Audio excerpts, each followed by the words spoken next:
ihu. Keep this good mana in that, yeah? Now, again, so keeping this energy that now that lifts us back up. How do we achieve that goal? What is going to take us to the process to reach that goal? Ai ka mumu KKE. Ai ka mumu ame kukulu ka pa. Ai ka mumu, easy enough to follow, but understanding what the intensity behind this is a hula ki'i. Yeah? As a hula ki'i, you have to become a ki'i. Yeah? And the image of a ki'i, or the aka tiki, yeah? Our carving, our wooden carving, our stone carving. As Auntie Keku likes to explain, what is a ki'i?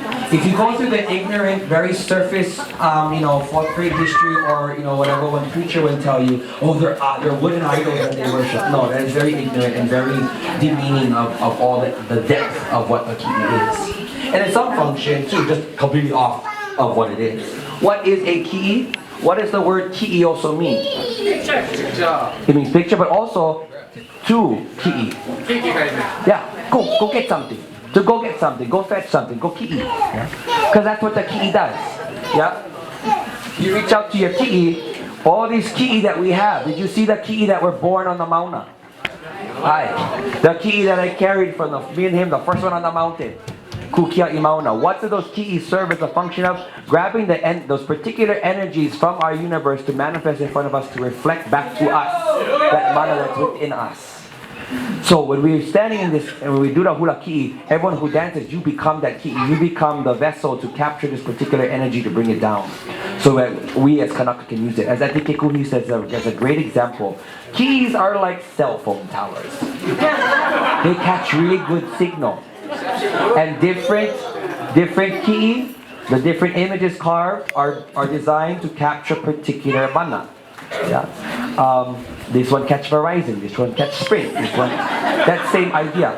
This ki'i, hula ki'i here, we're capturing the concept of hulihia. Concept of hulihia. Transformation. But maybe not so elegant like a butterfly, like hulihia, like what many of you experienced. Yeah? No one knows it better than the people of Puna. Right? Entire landscapes shifted. Major transformation. That is the energy. What are we doing right now on the mountain? We're trying to change the paradigm of how things have been done on this mountain. We are trying to shift up, transform the engagement of Kanaka with the mountain, transform even our relationship, strengthening this relationship to Vauakua. What is it going to take for us to achieve the goal of seeing the Mauna Kea again, the mountain pure, the mountain protected? Is it going to be easy? Most likely not. It's going to be intense. It's going to be challenging. It's going to be scary. Yeah? Drastic change always is. Change always is. What's very important in this hula is it's very powerful, and I always say it's very short because you got to get so much into it. That's why it's only like 1 minute long, Mom. Maybe you have like pop one vessel or something. Because you have to be able to summon that level of energy into you to manifest, bringing like the power of a volcano right here into this room and into your own body. And feel what that transformation is. You conjure that heat. This is Hawaiian fire dancing, I like to say. We don't spin them around. We conjure it and create it from within. And in that we are dancing our aina. We are becoming aina again. You don't dance about, we become. The very important part is at the end of the hula, at the end of this very powerful, the very chaotic energy, the eruption section, you hear a change in the whole energy, literally snaps you out of it.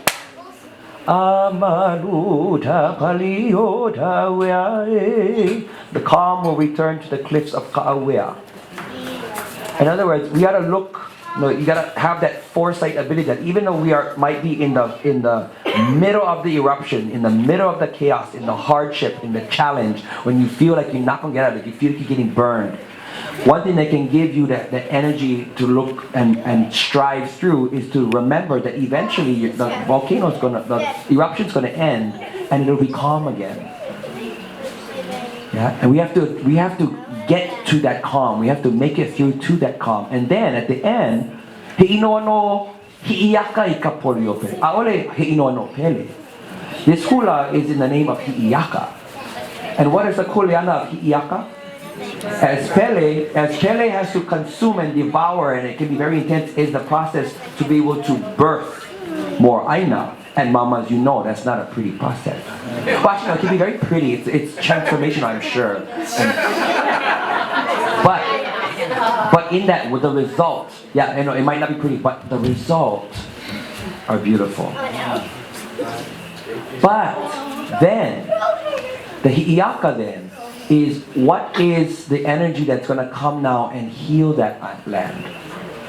When you see the ua and everything coming, you see the first sprouting, the first kupu. That's like us. So when you guys make new aina, make sure your Hiʻiaka-ness that comes to them is helping them to develop, helping them to mature and to grow healthy, right? So in this movement, we are in the fire, but we have hope because we can see the calm ahead. And when we hold that, then you understand that this fire you're going through is the building process. It's not easy. Oh. Wow. Whose one is this? But so we won't go through that. Okay? Feel it. Kākoa, everybody, it's easy enough. You can at least just follow the hands, but understand that's the energy. And for everybody, and all of my huaka'is right now, you guys, this is you. You know this, Puna.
Oh yeah.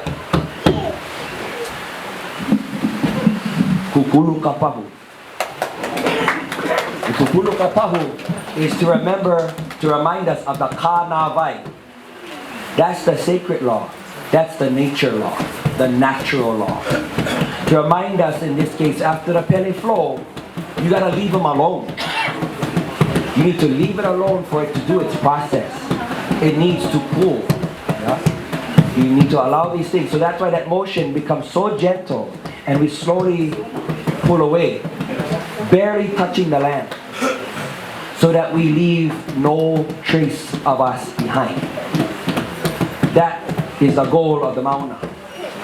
We are going through this turbulent time in our fight to protect it and eventually to cleanse it.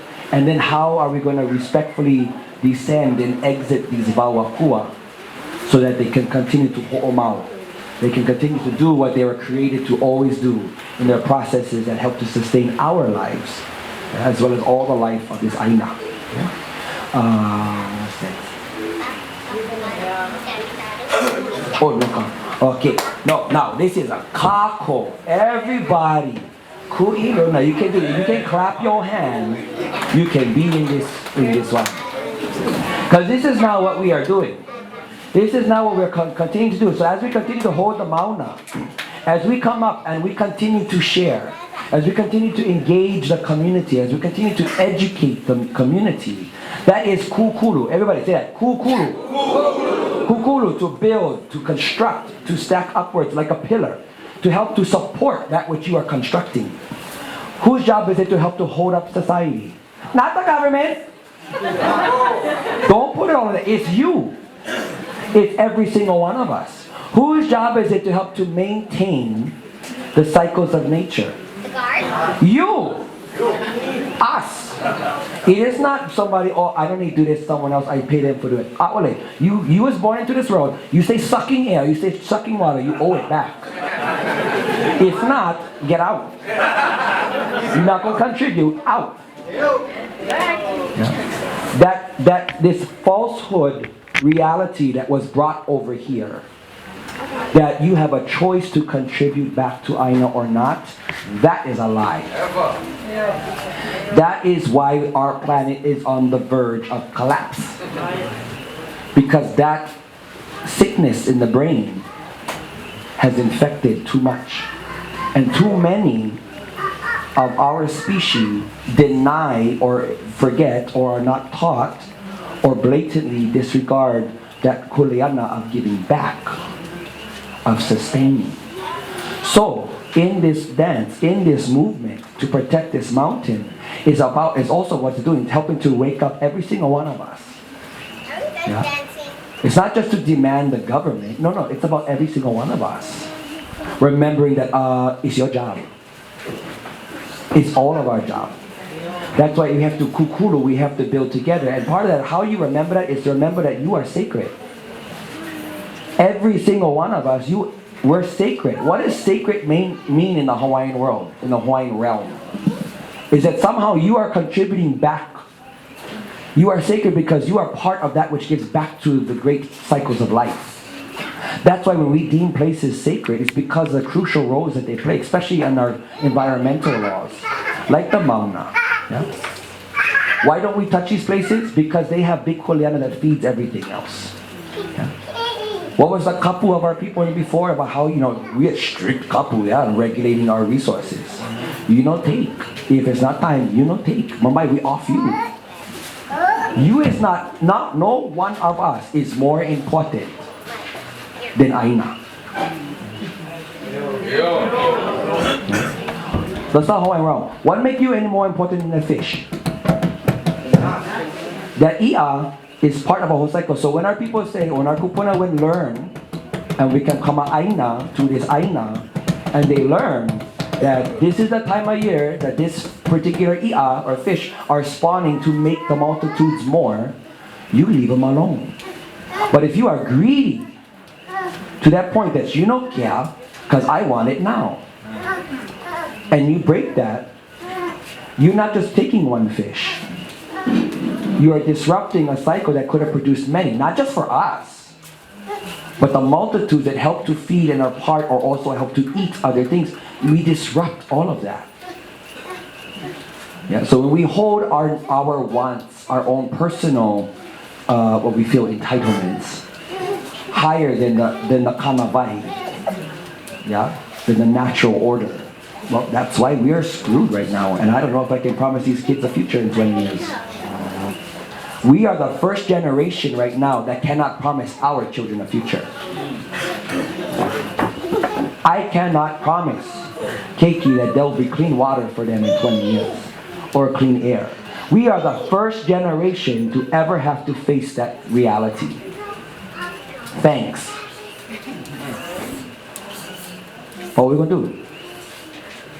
We can continue to sit in the fire and just acknowledge, oh my God, oh my God, oh my God, oh my God. Or we can get through that, realize where we are and start to actively engage in healing that. And that's what this mountain and this movement is all about.